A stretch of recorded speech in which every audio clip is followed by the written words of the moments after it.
Et c'est parti pour les clés de l'IMO, le rendez-vous dédié à l'investissement immobilier de Smart Patrimoine. En l'occurrence, nous allons tenter de comprendre comment le taux d'usure, le mode de calcul du taux d'usure pourrait être amené à évoluer. Pour cela, nous avons le plaisir de recevoir sur le plateau de Smart Patrimoine Cécile Roclor, directrice des études d'Empruntis. Bonjour Cécile Roclor. Bonjour Nicolas.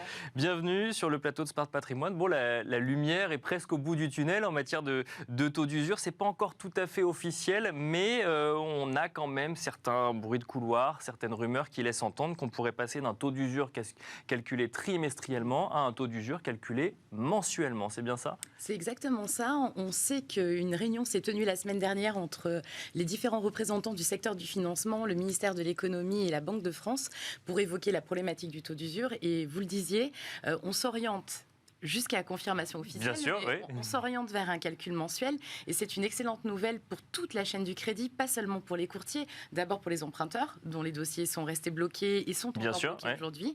Pour les courtiers, bien sûr, parce que notre objectif, c'est d'accompagner nos clients et de faire réussir leur financement, mais aussi pour les banques qui l'appelaient de leur vœu. Donc ça pourrait faciliter le passage d'un certain nombre de dossiers si jamais on calculait mensuellement le taux d'usure ? Oui, c'est une grande révolution. En fait, ce qu'il faut comprendre, c'est parce que quand on évoque du trimestriel, du mensuel, on se dit 2 mois après, on n'est quand même pas très loin. Oui, bien sûr. En fait, c'est plus fin que ça. Parce qu'effectivement, le nouveau taux d'usure qu'on a eu le 1er janvier, il a été calculé sur le dernier trimestre de 2022. A priori, quand même, plutôt sur le début de la période, parce que le temps de remonter les données et de calculer le taux d'usure, il faut un peu de temps. Bien sûr. Et puis surtout, c'est des crédits qui sont accordés par les banques. Ça veut dire que ce sont des dossiers qui sont rentrés dans les banques pour avoir des offres, peut-être 15 jours, 3 semaines, 1 mois ou 1 mois et demi avant. Oui, parce que c'est le moment où ça a été effectivement accordé par la banque. Donc ça veut dire que la durée de traitement du dossier, le dossier peut être entré un petit peu plus tôt, d'accord. Et donc c'est une moyenne qui ne reflète plus la réalité à un instant T du niveau de crédit ou du taux de crédit. Elle est clairement décalée, vous avez raison, parce qu'en fait on est dans une période, et il faut se le rappeler, d'augmentation des taux mensuels, voire beaucoup plus, parce qu'il y a certaines banques depuis l'augmentation du coût de l'argent qui augmentent leurs taux plusieurs fois par mois, bien sûr, voire quand c'est nécessaire, parce que l'OAT a la tendance à bouger. À être un peu volatile en ce moment, oui, c'est vrai. Et on a des petites surprises. En 15 jours, on peut prendre 70 points de base, donc ça peut aller très vite. Et donc, quand vous êtes dans une augmentation des taux comme ça qui va très vite, le taux d'usure calculé sur un trimestre, valable pour un trimestre, ça veut dire que vous pouvez avoir un décalage qui peut aller jusqu'à 5-6 mois entre la pratique des banques et le taux d'usure. Et c'est ce qui bloque énormément de dossiers. Alors, on a vu le phénomène s'accélérer à partir du mois de juillet, mais on va être clair, le changement du taux d'usure d'octobre et du 1er janvier, ça a laissé une bouffée d'oxygène d'une quinzaine de jours pour passer les dossiers, et après vous restez pendant 2 mois et demi sans quasiment pouvoir passer de nouveaux dossiers qui étaient bloqués avant. Donc là, le nouveau taux d'usure qui est en vigueur depuis le 1er janvier 2023, ça y est, la bouffée d'oxygène est passée pour le reste du trimestre ? Oui, malheureusement. Alors, ça ne veut pas dire que tous les dossiers ne passent pas, mais ceux qui attendaient un petit relèvement ou un gros relèvement, ça dépend dans quel cas vous étiez, et qui espéraient que ça dure un petit peu plus longtemps pour représenter leur dossier, oui, on a passé ces dossiers-là. S'ils étaient bloqués le trimestre précédent, ils sont à nouveau bloqués, puisqu'on a des banques qui ont augmenté leur taux de 10 points de base, et puis on en a qui ont augmenté leur taux de 50 points de base, autant que le taux d'usure, parce qu'elles sont toujours en train de courir après l'augmentation des taux, et elles sont dans le sillage du taux d'usure, mais ça ne suffit pas à remonter leur taux. Donc rien d'officiel pour le moment, mais on pourrait se diriger vers un calcul mensuel du taux d'usure, donc sur la base des crédits accordés le mois précédent, sur la moyenne du TAEG, donc des crédits accordés le mois précédent, qui prend en compte l'assurance et un certain nombre d'autres frais en lien avec le crédit immobilier. Ça pourrait donc débloquer potentiellement les crédits, mais est-ce que ça pourrait faire augmenter drastiquement le taux de crédit pour les emprunteurs, Cécile Roclor ? Alors clairement, on va être transparent, oui, ça va augmenter un peu plus rapidement que prévu, mais aujourd'hui, est-ce qu'il vaut mieux avoir un crédit 10 points de base ou 20 points de base plus cher, mais l'avoir, que de ne pas l'avoir ? Oui, la question elle est là, d'accord. En fait, aujourd'hui, la difficulté du marché, c'est qu'en fait, il n'y a pas de demi-mesure. Si les banques ne peuvent pas tarifer le crédit à son juste prix, en fonction de ce qu'elles payent elles-mêmes et des marges qui leur sont nécessaires, parce qu'aujourd'hui, les banques perdent de l'argent quand elles font du crédit, en fait, elles préfèrent ne pas en distribuer ou être extrêmement sélectives sur le profil ou sur le projet. Donc aujourd'hui, pour tous ceux qui sont bloqués, ils sont encore une fois de plus en plus nombreux, mieux vaut payer un petit peu plus cher son crédit, mais y accéder. Et puis de toute façon, aux prochaines révisions du taux d'usure, les taux à nouveau augmenteront pour suivre la nécessité de créer des marges. Et donc cette augmentation, elle aura lieu. L'avantage là, c'est qu'on va passer par palier. On va avoir des augmentations successives. Au lieu d'avoir 15 jours sur un trimestre, vous aurez grosso modo 15 jours tous les mois. Oui, bien sûr. Jusqu'au rétablissement rétablissement d'une situation quasi normale qu'on n'espérait pas avant l'été. Donc là, on gagne quelques mois. Et puis, ça va avoir un autre avantage, c'est que les banques qui craignaient d'avoir une réouverture du robinet du crédit d'un coup parce que le taux d'usure était réajusté au bon niveau, elles se disaient, si ça intervient au début de l'été, on va être avec la moitié des effectifs, on sera... Ah, il y avait une crainte côté banque, effectivement, d'avoir à gérer trop de dossiers d'un coup, clairement. Parce que, justement, ça avait été bloqué pendant les 6 premiers mois de l'année. On a aujourd'hui beaucoup, alors, les 6 derniers mois de l'année 2022, oui, bien sûr, les 6 premiers mois de 2023, bien sûr. Ça fait beaucoup de personnes qui attendent un déblocage de la situation et on risquait quand même un emballement de la machine. Là, on va trouver une situation plus sereine et puis les emprunteurs vont pouvoir mener leur projet au printemps de l'immobilier, donc c'est plutôt une bonne nouvelle si cette modification se fait au 1er mars. Alors, je reviens sur justement l'impact pour les épargnants. Donc, on a parlé du niveau de taux. Est-ce qu'un taux plus élevé permis par un taux d'usure recalculé mensuellement va réduire un petit peu la sélection des dossiers qui est aujourd'hui particulièrement drastique quand on veut acheter? Alors clairement, c'est un autre des avantages de l'évolution du calcul du taux d'usure, puisque aujourd'hui, comme les banques perdent de l'argent, elles sont extrêmement sélectives, elles ne prennent pas de dossiers qui pourraient représenter un risque mineur même pour elles, parce que quitte à perdre de l'argent, on va plutôt perdre de l'argent sur des profils sûrs et des projets qui sont bien menés. Ou qui pourront souscrire à d'autres produits derrière et utiliser le crédit immobilier comme produit d'appel. On n'est pas forcément que sur du haut de gamme, mais on va plutôt s'orienter sur des profils beaucoup plus sécures pour le banquier.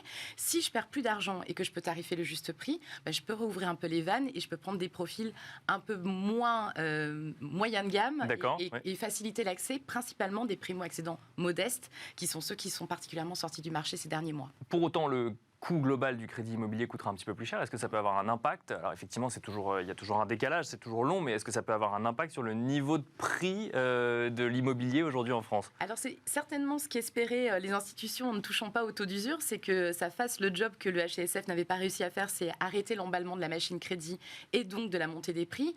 Aujourd'hui, ce qu'on voit, c'est qu'on va plutôt avoir une France qui va se découper par type de bien. Si vous vendez un bien qui est dans les attentes et dans les exigences des acheteurs, probablement que vous n'aurez pas de baisse des prix. On voit bien aujourd'hui, c'est plutôt les grandes métropoles qui baissent un petit peu ou qui s'infléchissent et deuxième couronne ou de deuxième importance, elles continuent d'être portées par la demande qui est très forte.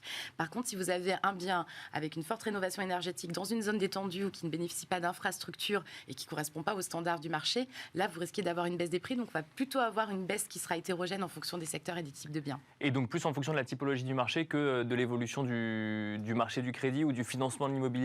Alors, il y a toujours un effet retard entre évolution des taux et évolution des prix. On voit bien qu'après 8 mois de crédit plus resserré avec des augmentations qui restent significatives, même si les taux sont bas, on n'a pas un effet important sur les prix. Certes, ça va désolvabiliser une toute petite partie de la population parce qu'une augmentation des taux, ça joue sur votre capacité d'emprunt. Mais globalement, on n'attend pas pour l'instant de réajustement majeur, un rééquilibrage. Un rééquilibrage. Et alors, la question qu'on peut se poser, parce que c'est vrai que le taux d'usure, je pense que maintenant tous les Français savent ce que ça veut dire, ce qu'on ne connaissait pas forcément il y a un an. Les courtiers en ont beaucoup parlé, puisque ça a bloqué beaucoup de dossiers. C'est peut-être pas forcément la seule explication, mais c'était une des explications les plus répandues. Quelle est la situation chez les courtiers, ou en tout cas chez Empruntis aujourd'hui? On se tient prêt, on rappelle tous les clients pour dire attention, si ça passe en mensuel, peut-être que le dossier pourra passer cette fois-ci? Alors, on vit une période où on est dans les starting blocks depuis 8 mois, parce que dès qu'il y a une fenêtre de tir qui s'ouvre, qu'elle soit du taux d'usure ou de la politique commerciale d'une banque qui finalement nous dit je suis en attente à nouveau de dossier en ce moment, c'est un outil très important pour nos clients. Donc on est dans les starting blocks en permanence depuis 8 mois. On l'est encore plus aujourd'hui parce qu'on se dit que s'il y a fenêtre de tir, effectivement... Elle va être un peu plus longue, c'est ça. Il va falloir en faire profiter nos clients. Mais c'est vraiment toute la chaîne du financement qui aujourd'hui est dans les starting blocks pour arriver à reprendre une activité la plus sereine possible et dans les meilleures conditions pour les emprunteurs. Un calcul mensuel du taux d'usure, ça réglerait tous les problèmes aujourd'hui en matière de crédit immobilier? Ça, on règle beaucoup. Parce qu'en fait, aujourd'hui, les fondamentaux du crédit sont réinstallés depuis maintenant la crise sanitaire. Les banques regardent chaque dossier, exigent de la préparation, exigent de l'épargne résiduelle ou pour l'apport. Donc, on est depuis maintenant 2 ans dans un système qui a beaucoup changé, qui n'est pas celui qu'on a connu il y a 3-4 ans. Mais ce qui bloquait vraiment, c'était la possibilité d'avoir des tarifs du crédit immobilier à hauteur de ce que coûte l'argent aux banques. Donc, si on débloque cette situation-là, on va régler régler énormément de problèmes. On va retrouver un marché beaucoup plus serein. Ça ne sera pas ce qu'on a connu il y a 5 ans, robinet ouvert, voire... Oui.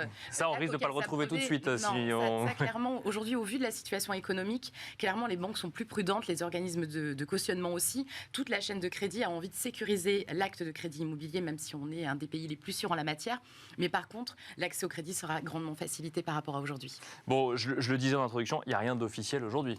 À l'heure où on se parle, on attend une communication officielle et on espère qu'elle arrivera vite pour déclencher les dossiers de nos clients le plus vite possible, clairement. Donc ça pourrait arriver, alors effectivement, là c'est des rumeurs, mais dans l'heure, alors peut-être, qui sait, mais sinon, ça n'arriverait pas avant le 1er mars, globalement, sur la mise en place, sur la mise en œuvre, effectivement, était évoqué 1er février, 1er mars, selon les bruits qui circulaient. Il est quand même plus probable qu'on soit au 1er mars qu'au 1er février parce que ça nécessite un peu de mécanique, à moins que ces mécaniques aient déjà été mises en place et qu'on ait la bonne surprise d'avoir une actualisation là, maintenant, en même temps que l'information officielle, la mise en œuvre. Et ça serait une excellente nouvelle, on gagnerait encore un mois. Merci beaucoup Cécile Roclor d'être venue sur le plateau de Smart Patrimoine pour commenter ce potentiel nouveau mode de calcul temporaire. D'ailleurs, il a été précisé dans les rumeurs que c'est temporaire, ce serait temporaire. C'est toujours, on a le droit de modifier, enfin le gouvernement a le droit de modifier le calcul du taux d'usure de façon provisoire, sinon on rentre dans des textes de loi et là c'est du beaucoup plus lourd et c'est beaucoup moins agile. Donc oui, ça sera provisoire, mais de toute façon ce n'est un problème que provisoire. Donc rappelons quand même que ce serait temporaire si jamais c'est officialisé. Merci Cécile Roclor, je rappelle que vous êtes directrice des études d'Empratis. Merci à vous, on se retrouve tout de suite dans Enjeu Patrimoine.